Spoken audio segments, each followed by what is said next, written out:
Let's hope those terraformers don't wake up before I finish the job, so I can pick you all up. Assuming you find Agent Sienna. And she's still alive. Alright, first of all we have Hubris, this VR shooter at its core and with an episodic structure. Actually the first episode of which, come to mention after years of anticipation, came our way no more than only a few months ago, and has been sitting on Steam for free ever since. Frankly, there's not really much to talk about with Hubris as of this moment, other than the fact that the game is visually really nice, and that the game in its full is set to be coming our way in only a few months from now, so keep it in mind.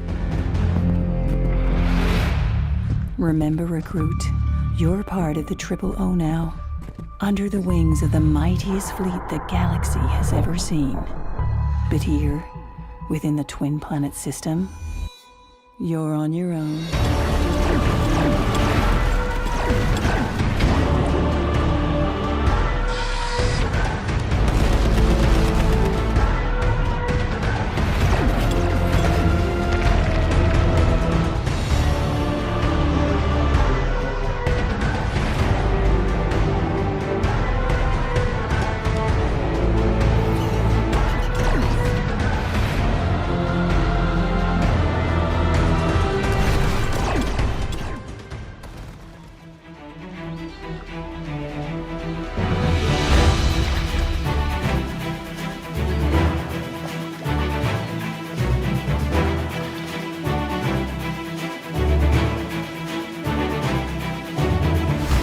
This has actually been a long time coming. However, a brand new teaser trailer for Pirate VR Jolly Roger just came our way, and we're supposedly in for the official release date of this game in the following months. Now, for those of you new here, well, Pirates VR Jolly Roger is described by its developers as a linear, story-driven virtual reality game, obviously, and set on this mysterious island somewhere in the Caribbean. So check it out, make sure to stay tuned for that precise release date.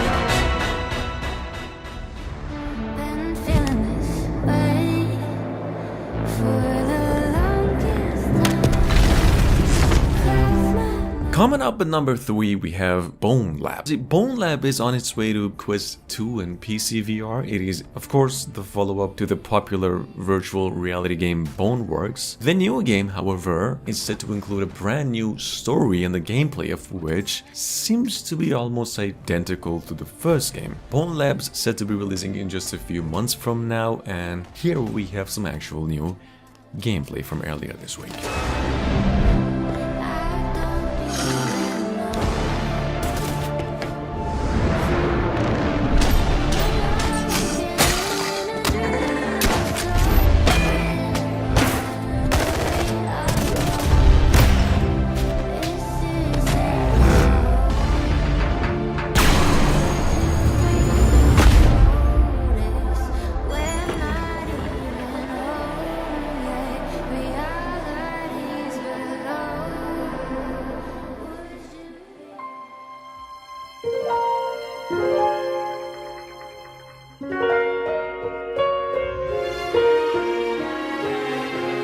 Moving on, we have Zenith, The Last City, actually an MMO game or project as of this moment that was only funded through Kickstarter. See, Zenith was actually planned for an early 2022 release. It is now sitting on Steam with mixed to positive reviews. Why? It's a pretty basic kind of MMO, but one that's actually mixed with a hefty amount of innovation when it comes to virtual reality controls. Lots of potential there, definitely could use more work, and this is how it actually looks like.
Paradox of Hope, on the other hand, is a single-player virtual reality shooter with survival and horror elements, or well, so it's described by its developers. A story-driven game, and it seems to be taking quite a bit of inspiration from games like Metro. But once again, frankly, not much to talk about with this one as well. All we know is that Paradox of Hope, besides the gameplay trailer here, is on its way to PCs and VR headsets soon, possibly even in the next couple of months, so keep it in mind.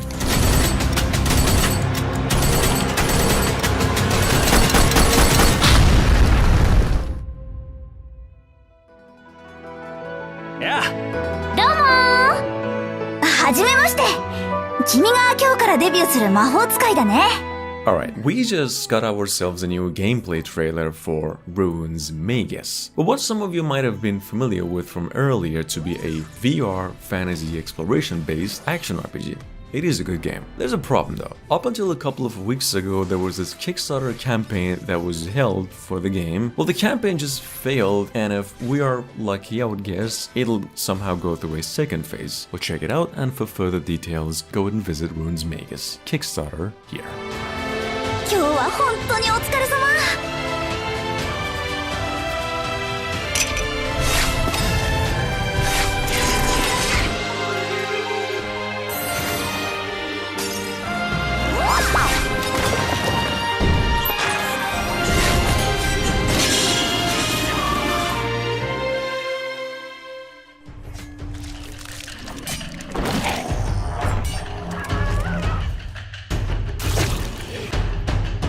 Guys, moving on, we have Hell's Weeper VR. What is best described as a roguelike first-person combat simulator. This game, for those of you new, comes our way from the same developers behind Sirento, that is another crazy game made in virtual reality. Hell's Weeper VR, we have heard, will have its pre-alpha demo coming in about a couple of months from now, and eventually in its full releasing on Oculus and PC VR headsets late 2022. Check it out in case you missed it.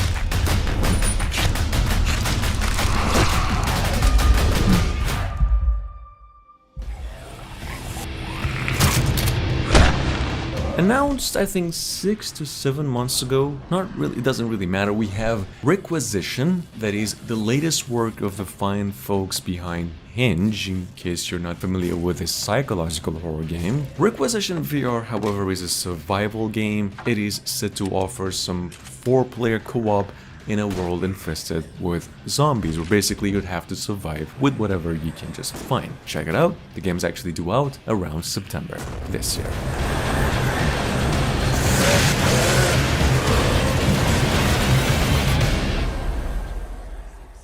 Automation has ruined the lives of billions.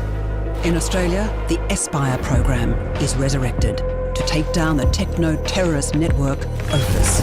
Spire 2, however, the one and only spy-themed kinda sort of stealth shooter sequel to the old Spire game hit from earlier, is now coming to Quest 2 only, around November this year. The new game in the series, however, we heard comes with a single-player campaign, sort of sandbox-based mode from the first entry, and this time around there will even be a second campaign with a full co-op support as well. Take a look. We need you. Time is running out. We only have 10 days. 9, 8, 7, 6, 5, 4, 4.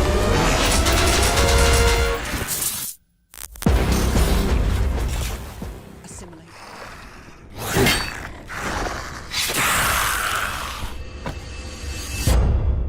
Not really sure how long it's been, but it's been a long while since we came across Undead Citadel, which we're basically talking about virtual reality zombies in a medieval setting. Undead Citadel is said to offer a story in which he plays a soldier who then finds himself in the middle of a plague, something back in the medieval times. It's kind of like Evil Dead, but like from way back in time. Check it out, this game's said to be coming to PCs and VR headsets only.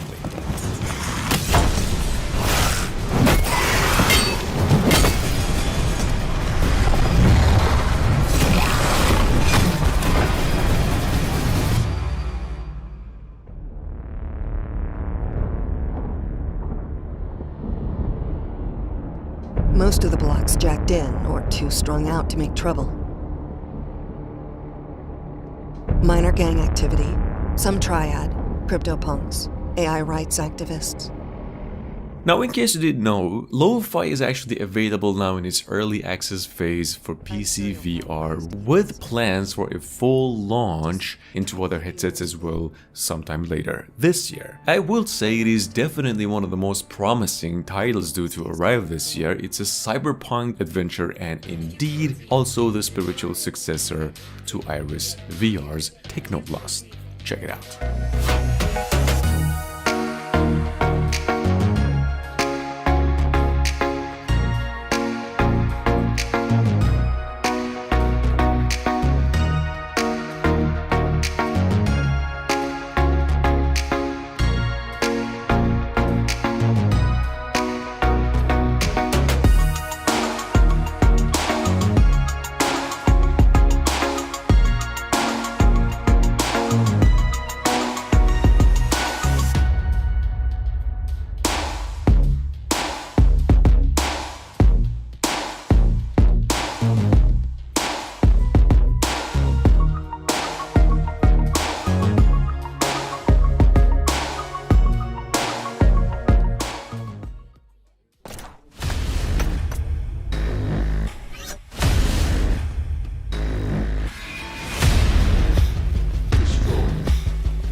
Coming up behind that, we have Into the Darkness. Well, obviously an indie game from Cosmos Games is an action-adventure at its core, built on sort of physics mechanics. The game itself is actually set in the near future where humanity is trying to achieve immortality by transferring consciousness to machines, just like that Black Mirror's episode. Check it out. Into the Darkness releases for PC VR later this year, and for Oculus Rift, Valve Index, HTC Vive, and Windows mixed reality headsets as well.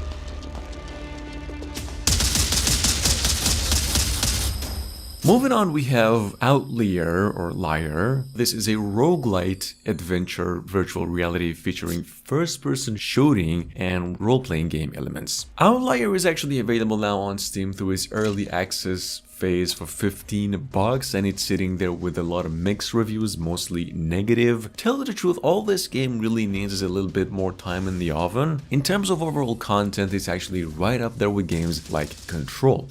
Check it out in case you missed it.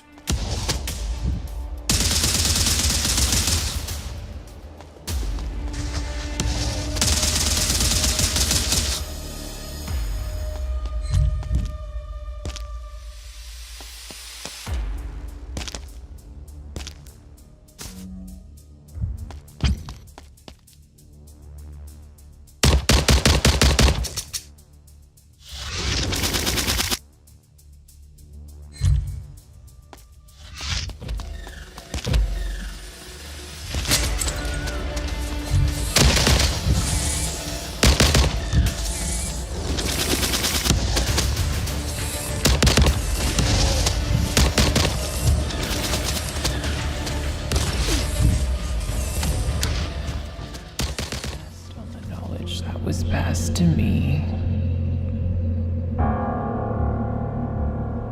But now I'm dead. Firmament over here comes our way from the same studio that brought us Myst earlier. This is, however, a Kickstarter project that was pledging for something like north of $1 million. That goal is actually met, and the game's supposedly releasing later this year. Firmament is described by its developers as a deeply immersive narrative adventure game. It is designed for VR, but built to play on PCs as well, coming to Rift, Vive, Index, Mac OS, PlayStation 4, and PlayStation VR 2. Check it out. For opening the gateway and preparing for the arrival.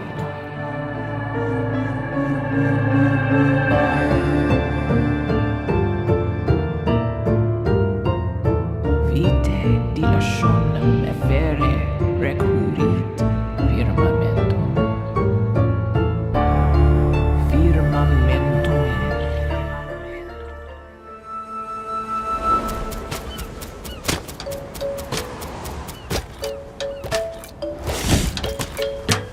On the other hand, we have Little Cities, an upcoming virtual reality city simulator. Now, this is basically a reworked version of the original PC game, Cities Skylines or something, and coming to Oculus Quest 2 May 12 this year. Little Cities is actually more of a city building game. Other than that, don't really know much besides this trailer that the fine folks at the company just came up with. Take a look.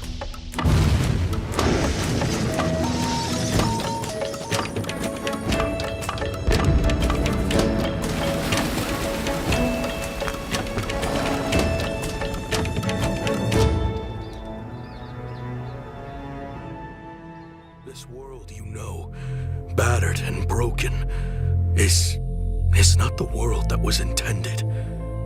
There are those that believe humanity was always fated to destroy itself.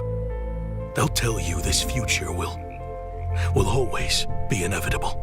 Wanderer is actually available now on Steam for the price of $40. This game is actually sitting there with a very positive review score, so to speak. And besides the core gameplay, Wanderer is an adventure game that puts you in the shoes of a time traveler who for some reason finds himself trapped in an alternative timeline in history where there's this inevitable global disaster to come. The game is pretty solid, it's creative as hell, literally a mix of Half-Life Alyx and I Expect You to Die as well, which is another VR game in case you're confused. Anyway, take a look.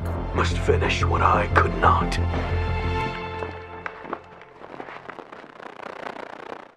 Oh, that's just wonderful. So no pressure then.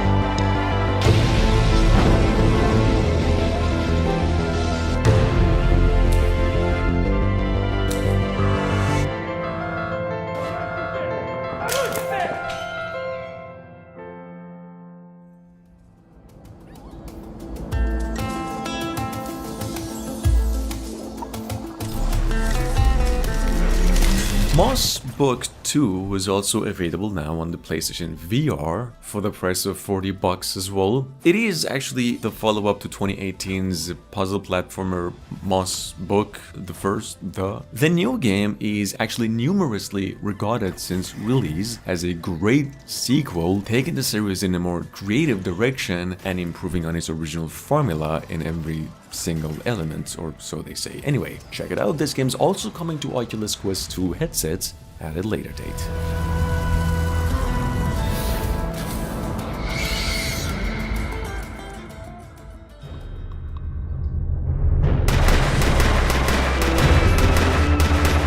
And last but not least, we have War Yards, which is a 1 vs 1 multiplayer shooter with just a brand new set of mechanics that allow you to control your enemies' projectiles. You'll see in a second. The thing about it is actually you can play War Yards on its current beta form for free on Oculus.com. It is actually got a pretty good rating there as well. The full game, however, is still in development and set to be coming out real shortly.